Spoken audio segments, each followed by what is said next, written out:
She says that urf. What is the meaning of urf? Urf is what people acknowledge to be the norm.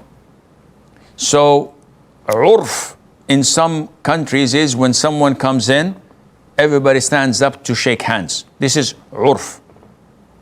Urf is that people may not speak while eating, depending on the customs.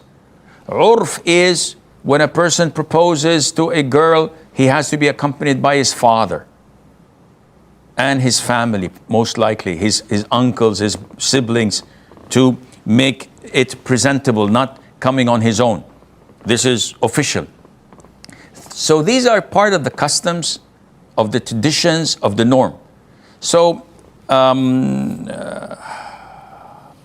Amatullah is saying, is going against such norms would be sinful? Now, such generic questions can't be answered. We have to have an example so that we can understand and answer upon or answer that example. But this does not cascade to all other issues in your head. So she says, in our community, marrying a man who's younger than you is not something nice, and people would consider it to be insulting. The answer to that would be, this is bogus. Such tradition and customs and urf is to be neglected and not to looked upon. Simply because the Prophet ﷺ married a woman who was older than him. So if the Prophet did this ﷺ, and he's the role model, then definitely we can do that. So the age difference, whether the man is older than the girl or the girl is older than the man, there is nothing wrong or humiliating in this in Islam at all.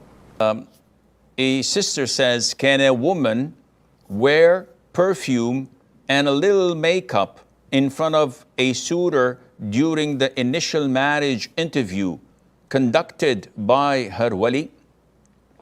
We know that when a person proposes to a woman, he's entitled for an initial interview as part of checking one another to see if she appeals to him and if he appeals to her in the presence of the woman's guardian. So they may speak for half an hour, for an hour, chit-chatting, looking at one another in order to see if there's chemistry or not. And this is the first and initial interview.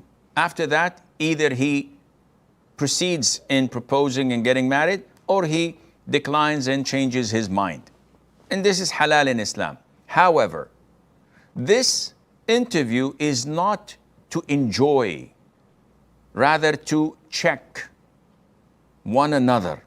So it is not permissible for a woman to show her adornment and wear makeup, even light makeup, or put some cream on her face to hide some of the pimples or scars or whatever, or to wear perfume.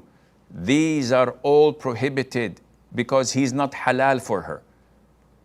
So all what she is permitted to do is to come to this meeting, showing her face, showing her hands, wearing normal clothes which she usually wears.